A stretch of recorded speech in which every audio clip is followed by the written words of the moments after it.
This Africa feature is brought to you by eTUBE, safe and successful in Africa. There's been a lot of talk and column centimetres and airtime dedicated to the revised codes of good practice when it comes to broad-based black economic empowerment.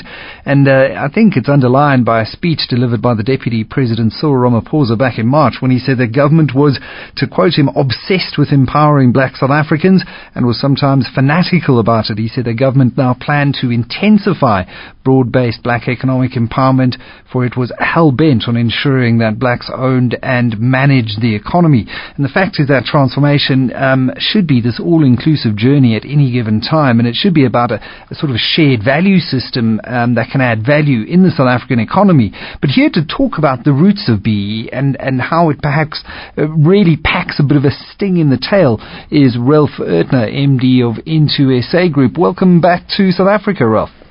Thank you, Michael. Good evening. Now, tell me, what is the difference here when we talk about the evolution of black economic empowerment and then it became broad-based black economic empowerment? What was the reason for the change? Michael, when black empowerment or black economic empowerment was something that started already in the early 90s when, after the end of the apartheid and the exclusion of blacks, and blacks in terms of BEE means also colored Indians, basically all non-white population in South Africa, started to overcome the former discrimination, and they tried to push for, as you put it earlier on, to include them now into ownership and management control. Now, what happened in the end of the 90s was that there was only a handful of BEE transactions which only enriched overnight, a very few blacks who were well connected to political and union circles, where over the night and based on fiduciary agreements became directors of a multitude of companies and shareholders of a lot of companies. And therefore, you found single individuals who were holding positions as directors and as many as 20 or 30 companies who were only busy driving around and collecting checks for their services, but not really, benefiting anybody else of the other 55 million in South Africa. It really, it was seen to be a very narrow-based form of crony rent-seeking and it wasn't really broad-based at all. And really, when we look at the fundamental ethos of black economic empowerment, it was about opening up the South African economy to the previously disadvantaged. And that was really the ethos overlying the whole thing. So personal enrichment of only a few left a bit of a sour taste in the mouth. Absolutely. And looking at the names without, using them here, it's a repetition of everybody who had any influence at that political regime at the time. Now, with the early after the millennium change in 2003, one realized that the benefit for only a few needs to be broadened. Hence, now the broad-based black economic empowerment, which everybody conveniently still can refer to as BEE, by introducing a proper act, a legal framework, and certain criteria under which people are scored in how they support economic empowerment as far as they wanted it. And that brought in the era of ratings, and everyone was obsessed with being a level 2 or 1 or 3 or whatever it is. When we talk about BEE ratings, what exactly does it mean? Who rates whom and how is it done?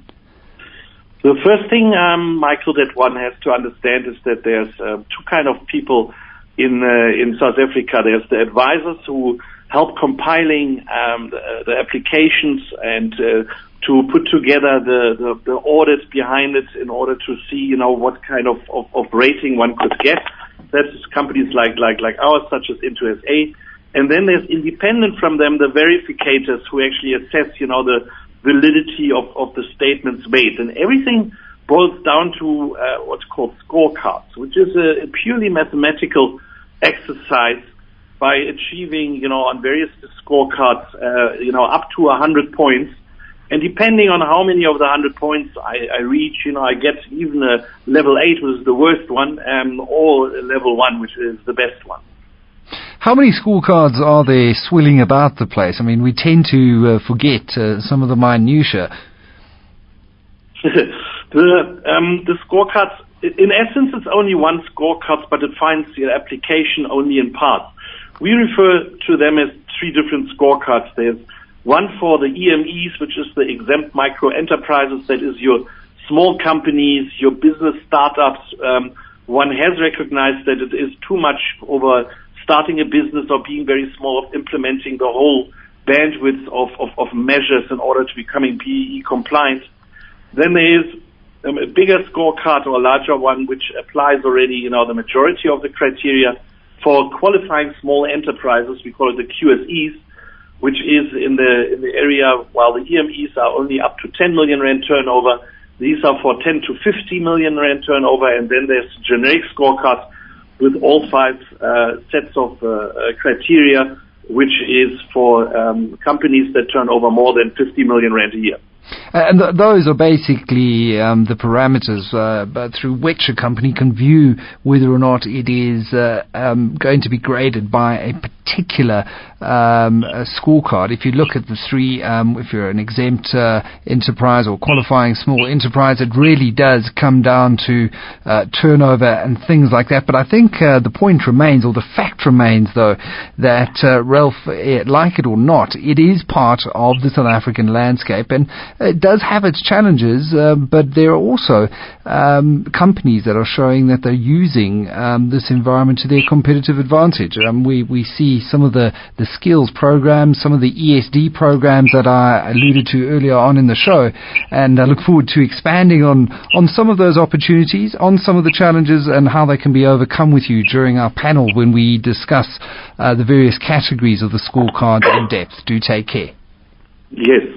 The misconception is, and it still prevails in quite a large sector of the industry, that if I don't want to tender for a government contract or want to enter into a contract or deliver products to the government, BEE is not my topic.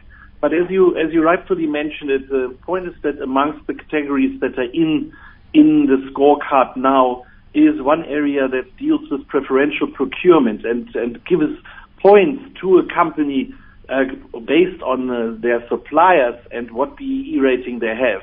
And that given for a company, let's say a large company that actually does deliver goods to the government or tenders, and they need a high rating, they need to see wherever they can get the points from. And they will look at their suppliers, and they will take the one with the most points or the highest rating, because that gives them in return, the highest number of points, and that gives the competitive edge for that supplier over his neighbor who still ignores BEE as a useless exercise. Ignore at your peril. That was Ralph Ertner, CEO of eTUBE Group, talking about some of the basics of BEE as we build up to a panel in which we're going to unpack the subject in a lot more depth. Coming up next, we're going to have a look at the criminalization of cartels on the panel, and something that really has set, I think, tongues wagging in the competition law fraternity. Stay tuned. This Africa feature is brought to you by eTUBE. Safe and successful in Africa. eTUBE assists foreign companies venturing with their brands and products into sub-Saharan Africa by offering them a safe and sound legal framework for doing business safely and successfully in Africa. Their law and legal team assists in a wide variety of legal fields, ranging from general consulting to the drafting and reviewing of any legal document. For more information, visit them at www.into-sa.com. eTUBE, safe and successful in Africa.